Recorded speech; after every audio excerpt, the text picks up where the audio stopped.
Hello दोस्तों, good morning. कैसे हैं आप सब? आशा करता हूं आप सब बहुत अच्छे होंगे। और आज मैं लेकर आया हूं आपके लिए 17 जनवरी 2021 के जितने भी महत्वपूर्ण करंट अफेयर्स के क्वेश्चन बन सकते थे वो हम इस वीडियो में डिस्कस करने वाले हैं। तो जो भी दोस्त चैनल पर नए हैं वो चैनल को सब्सक्राइब कर दें और बेल आइकन को प्रेस करना ना भूलें, जिससे कि आने वाले वीडियो के नोटिफिकेशन आपको मिल सके। दोस्तों, यहाँ पर मैं आपके साथ कुछ महत्वपूर्ण तथ्य भी डिस्कस करूँगा जो कि आपके एनटीपीसी एग्ज़ाम के लिए बेहद महत्वपूर्ण होंगे। ठीक है, तो जल्दी से वीडियो को शेयर कर दीजिए ताकि ज़्यादा से ज़्यादा स्टूडेंट्स को इसका फ़ायदा मिल सके। तो वीडियो को शुरू करते हैं दोस्तों। हाँ तो दोस्तों, आज का हमारा पहला क्वेश्चन है, केंद्र सरकार द्वारा प्रधानमंत्री कौशल विकास योजना के तीसरे चरण की शुरुआत कब की गई? तो सही आंसर है दोस्तों 15 जनवरी 2021। 15 जनवरी 2021 को प्रधानमंत्री कौशल विकास योजना के तीसरे चरण की शुरुआत की गई है। दोस्तों, वर्तमान में हमारे कौशल विकास और उद्यमिता मंत्री है महेंद्र नाथ पांडे। ठीक है दोस्तों, अगला हमारा क्वेश्चन है, क्वेश्चन नंबर सेकंड, किसने प्रारंभ स्टार्टअप इंडिया इंटरनेशनल समिट का उद्घाटन किया है? तो अभी हाल ही में 15 जनवरी को हमारे जो वाणिज्य मंत्री है पीयूष गोयल जी, इन्होंने प्रारंभ स्टार्टअप इंडिया इंटरनेशनल समिट का उद्घाटन किया है। दोस्तों, ये एक प्लेटफॉर्म है जहां पर विश्व के युवाओं को अपनी इनोवेशन और स्टार्टअप को या अपनी साझा तकनीक का उपयोग करते हुए कुछ इनोवेटिव करना है। और इसके जो प्रथम सत्र में बिम्स्टेक देशों के जो मेंबर है उन्होंने भाग लिया है। ठीक है दोस्तों, शिखर सम्मेलन 16 जनवरी 2016 को प्रधानमंत्री द्वारा शुरू की गई स्टार्टअप इंडिया पहल की 5वीं वर्षगांठ का प्रतीक है। ठीक है दोस्तों, याद रखना है ये किसका प्रतीक है। तो ये जो स्टार्टअप इंडिया पहल शुरू की गई थी हमारे प्रधानमंत्री नरेंद्र मोदी जी द्वारा 16 जनवरी 2016 को, उसकी 5वीं वर्षगांठ का प्रतीक है ये। ठीक है दोस्तों, अगला क्वेश्चन है, क्वेश्चन नंबर 3, किसने भारत की पहली ड्राइवरलेस मेट्रो कार का उद्घाटन किया है? तो सही आंसर होगा दोस्तों इसका रक्षा मंत्री राजनाथ सिंह। रक्षा मंत्री राजनाथ सिंह ने हाल ही में बेंगलुरु में भारत की पहली ड्राइवरलेस मेट्रो कार का उद्घाटन किया है। और दोस्तों, ये किसके लिए बनाई गई है? तो ये बनाई गई है दोस्तों Mumbai metropolitan regional development authority के लिए। और बनाई किसने है दोस्तों? ये बनाई है BEML, बेंगलुरु की एक कंपनी है जिसके द्वारा इसको बनाया गया है। ठीक है, और राजनाथ सिंह वर्तमान में हमारे देश के रक्षा मंत्री है। ठीक है दोस्तों, अगला क्वेश्चन है, भारत और जापान ने किस क्षेत्र में बढ़ावा देने के लिए समझौता ज्ञापन पर हस्ताक्षर किए हैं? तो दोस्तों, अभी हाल ही में भारत के सूचना और प्रसारण मंत्री रविशंकर प्रसाद और जापान के मंत्री के साथ सूचना और संचार प्रौद्योगिकी में तकनीकी ज्ञान को साझा करने के लिए समझौता ज्ञापन पर हस्ताक्षर हुए हैं। जापान के बारे में महत्वपूर्ण तथ्य हैं दोस्तों, जापान की जो राजधानी है वो है टोक्यो। ठीक है, जापान की मुद्रा है जापानी येन। और वर्तमान में जो जापान के प्रधानमंत्री ये है योशिहिडे सुगा। याद रखना है दोस्तों, एनटीपीसी में भी क्वेश्चन पूछा जा चुका है ये कि जापान के वर्तमान में प्रधानमंत्री कौन है? तो ये है योशिहिडे सुगा। इनसे पहले जो थे वो थे शिंजो आबे। तो इनके बारे में वो क्वेश्चन पूछ सकते हैं कि योशिहिडे सुगा से पहले प्रधानमंत्री कौन थे? तो शिंजो आबे, जिन्होंने स्वास्थ्य कारणों से इस्तीफा दे दिया। ठीक है दोस्तों, अगला क्वेश्चन है, क्वेश्चन नंबर 5, इस वर्ष गणतंत्र दिवस पर मुख्य अतिथि के रूप में कोई विदेशी नेता शामिल नहीं होगा। अंतिम बार ऐसी स्थिति कब आई थी? तो दोस्तों, अंतिम बार ऐसी स्थिति आई थी 1966 में, जब ताशकंद में हमारे जो प्रधानमंत्री थे श्री लाल बहादुर शास्त्री जी, उनकी रहस्यमयी तरीके से मौत हो गई थी। तो उस समय, और दूसरी बात 1966 में ही जो हमारे परमाणु वैज्ञानिक थे डॉक्टर होमी जहांगीर बाबा, उनकी प्लेन क्रैश में मौत हो गई थी। तो 1966 में भी स्थिति ऐसी बनी थी कि कोई भी विदेशी मेहमान मुख्य अतिथि के रूप में नहीं आया था। और अभी 5 दशक के बाद ये स्थिति बनी है कि कोई भी नेता इस साल हमारे 26 जनवरी के गणतंत्र दिवस समारोह में हिस्सा नहीं लेगा।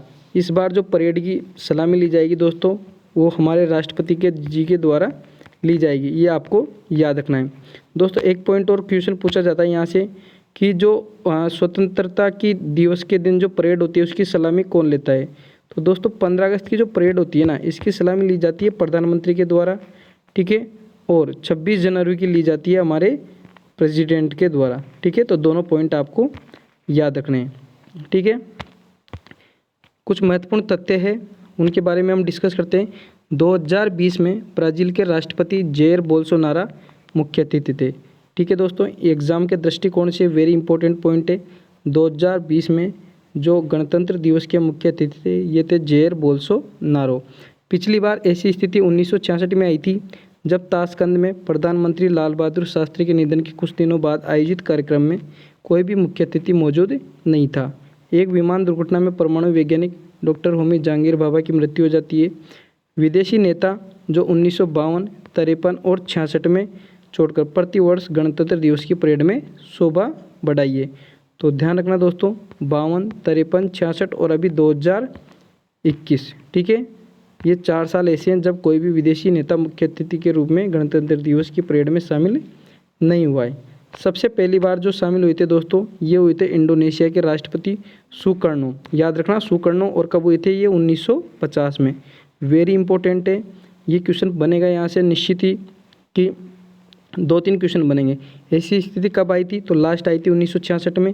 सबसे पहले कौन थे, तो इंडोनेशिया के राष्ट्रपति थे ये सुकर्णो 1950 में, ठीक है। अगला हमारा क्वेश्चन है TEPC ने किसे अपना नया अध्यक्ष नियुक्त किया है। तो TEPC ने संदीप अग्रवाल को अपना नया अध्यक्ष नियुक्त किया है, ठीक है। अगला क्वेश्चन है हमारा क्वेश्चन नंबर 7, किस बैंक ने यस बैंक वेलनेस और यस बैंक वेलनेस प्लस आएगा यहाँ पे, क्रेडिट कार्ड लॉन्च करने के लिए Aditya Birla wellness private limited के साथ साझेदारी की है।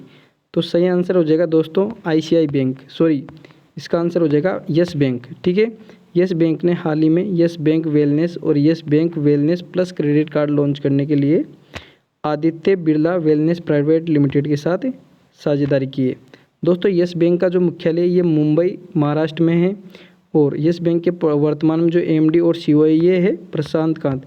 अभी कुछ दिनों पहले यस बैंक चर्चा में रहा है क्योंकि जो इसके संस्थापक थे राणा कपूर, उन्होंने इसमें क्या हो गया था कि कैश की कमी आ गई थी, वित्तीय अनियमितताएं पाई गई थी, जिसके बाद RBI ने इसको हैंड ओवर कर लिया था यस बैंक को, और इसके जो CEO नियुक्त किए गए थे ये किए गए थे प्रशांत कुमार। तो ये भी NTPC की दृष्टि से इम्पोर्टेंट क्वेश्चन है, ठीक है दोस्तों।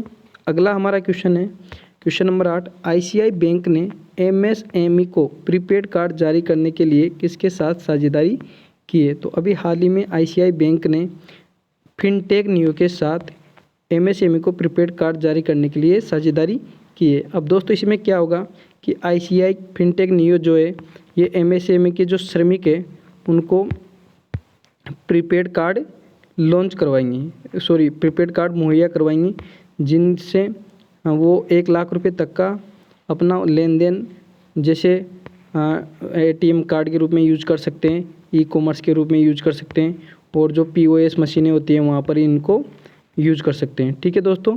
तो याद रखना है किसके लिए लॉन्च की गई है, तो MSME के श्रमिकों के लिए ये प्रीपेड कार्ड ICI बैंक के द्वारा दिए जाएंगे, ठीक है। कुछ महत्वपूर्ण तथ्य हैं ICI बैंक के बारे में, जैसे ICI बैंक का जो मुख्यालय दोस्तों ये है मुंबई महाराष्ट्र में, ठीक है। वर्तमान में जो इसके MD और CEO है ये है संदीप बख्शी। ICI बैंक के वर्तमान में MD और CEO कौन है, संदीप बख्शी। इसकी टैगलाइन भी पूछी जाती है दोस्तों कई बार, ठीक है। तो इसका ध्यान रखना है, हम हैं ना ख्याल आपका, ठीक है ना, हम हैं ना ख्याल आपका, इसकी टैगलाइन है। अगला हमारा क्वेश्चन है क्वेश्चन नंबर 9, किसे 2021 के लिए संयुक्त राष्ट्र मानवाधिकार परिषद का अध्यक्ष चुना गया है, ठीक है दोस्तों। तो ये फिजी देश की राजदूत है नजरत ससीम खान, याद रखना है नजरत ससीम खान, जिनको संयुक्त राष्ट्र मानवाधिकार परिषद का 2021 के लिए अध्यक्ष चुना गया है, ठीक है। संयुक्त राष्ट्र के बारे में मानवाधिकार परिषद की बात करें तो दोस्तों इसकी स्थापना हुई थी 15 मार्च 2006 को, याद रखना है संयुक्त राष्ट्र मानवाधिकार परिषद की स्थापना कब हुई, 15 मार्च 2006 को। NTPC के दृष्टिकोण से ये वेरी इंपॉर्टेंट पॉइंट है दोस्तों। अगला है संयुक्त राष्ट्र मानवाधिकार परिषद का जो मुख्यालय ये है जेनेवा, स्विट्जरलैंड में। ठीक है, आई होप कि वीडियो आपको पसंद आ रहा होगा। अगर वीडियो पसंद आ रहा है तो चैनल को वीडियो को लाइक करें, अपने दोस्तों के साथ शेयर करें। ठीक है, अगला क्वेश्चन है किस भारत अमेरिकी को अमेरिकी फर्स्ट लेडी कार्यालय में डिजिटल डायरेक्टर के रूप में नामित किया गया है? तो अभी हाल ही में गरिमा वर्मा को, जो अमेरिका की फर्स्ट लेडी है, उनके कार्यालय में डिजिटल डायरेक्टर के रूप में नामित किया गया है। तो जो भी डिजिटल काम होंगे उनको हैंड ओवर कौन करेगी? गरिमा वर्मा। शिवांगी सिंह जो सिंह है, जो अभी पहली महिला बनी है जिन्होंने राफेल विमान को उड़ाया था। गीता सेन दोस्तों ये IMF में भारत की मुख्य अर्थशास्त्री है। ठीक है ना, चीफ इकोनॉमिस्ट। और कमला हैरिस जो है ये अभी हाल ही में अमेरिका की पहली महिला राष्ट्रपति बनी है। ठीक है दोस्तों, याद रखना है, फर्स्ट वाइस प्रेसिडेंट बनी है अभी। ठीक है, कमला हैरिस, कहाँ की? अमेरिका की।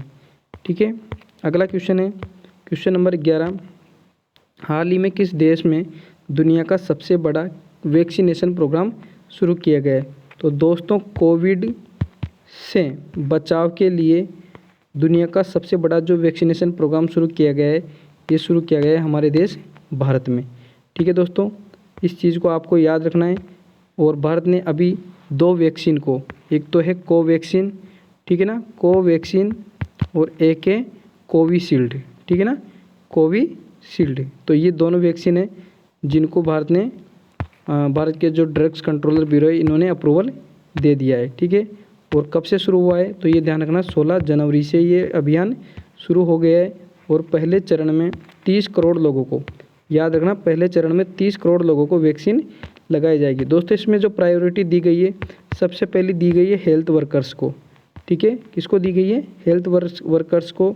ठीक है, ठीक। और फिर उसके बाद जो बुज़ुर्ग लोग हैं जिनकी उम्र 60 साल से ज़्यादा है, 50 साल से ज़्यादा है, उनको ये वैक्सीन लगाई जाएगी। और इनकी संख्या कम ये है। ठीक है, ये आपको इसमें याद रखना है। और कुछ महत्वपूर्ण तथ्य हम डिस्कस करते हैं दोस्तों, जो कि आपके NTPC एग्ज़ाम के दृष्टिकोण से बेहद उपयोगी साबित होंगे। अलमाटी बांध कहाँ स्थित है? ठीक है, तो दोस्तों अलमाटी बांध स्थित है कृष्णा नदी पर। किस नदी पर स्थित है? कृष्णा नदी पर। और ये कर्नाटक में स्थित है। दोनों चीज़ याद रखनी है आपको, कहाँ स्थित है? तो कर्नाटक में। और कौन सी नदी पर? तो ये है कृष्णा नदी पर। अगला क्वेश्चन है हीराकुंड बांध किस नदी पर स्थित है? तो हीराकुंड बांध महानदी पर स्थित है। और ये कहाँ पर स्थित है दोस्तों? उड़ीसा में। अगला है मिट्टूर बांध किस राज्य में अवस्थित है? मिट्टूर बांध तमिलनाडु राज्य में अवस्थित है। और मिट्टूर बांध कावेरी नदी पर स्थित है दोस्तों। याद रखना है आपको, एग्ज़ाम के दृष्टिकोण से पूरे जो पॉइंट मैंने यहाँ पे लिए हैं सभी सिलेक्टेड पॉइंट है और ये कहीं ना कहीं एग्ज़ाम में पूछे जा चुके हैं। नागार्जुन सागर बांध किस राज्य में स्थित है? तो नागार्जुन सागर बांध है आंध्र प्रदेश राज्य में। ठीक है दोस्तों, और किस पर बना हुआ है? तो ये भी कृष्णा नदी पर ही बना हुआ है। ठीक है, अगला हमारा क्वेश्चन है इडुक्की बांध किस राज्य में स्थित है? तो दोस्तों इडुक्की बांध केरल में स्थित है। और किस पर है ये? पेरियार नदी पर। ठीक है ना, पेरियार नदी पर ये स्थित है इडुक्की बांध। ठीक है, अगला है कोयना बांध किस राज्य में अवस्थित है? तो दोस्तों कोयना बांध महाराष्ट्र राज्य में अवस्थित है। और किस पर स्थित है ये? कोयना नदी पर। ठीक है, मेथान, बाल पहाड़ी और तिलैया, 3 नाम बोले हैं मैंने, मेथान, बाल पहाड़ी और तिलैया। ये बांध किस नदी पर है? तो दोस्तों ये बराकर नदी पर स्थित है। किस पर है? बराकर नदी पर है। ये तिलैया बांध जो है, क्वेश्चन कई बार एग्जाम में पूछा गया है कि तिलैया बांध किस नदी पर है? तो बराकर नदी पर है। और ये कहाँ पर स्थित है दोस्तों? तो ये है झारखंड में। ठीक है, कहाँ पर स्थित है? ये झारखंड में स्थित है। तो ये थे दोस्तों आज के हमारे 17 जनवरी के जो भी इम्पोर्टेंट डेली करंट अफेयर्स के क्वेश्चन बन सकते थे। ठीक है, आई होप कि आपको वीडियो पसंद आया होगा। दोस्तों अगर आपको वीडियो की PDF चाहिए तो डिस्क्रिप्शन में हमारे टेलीग्राम का लिंक दिया हुआ है, वहाँ से आप टेलीग्राम से जुड़कर वीडियो की PDF प्राप्त कर सकते हैं। ठीक है दोस्तों, जय हिंद, जय भारत।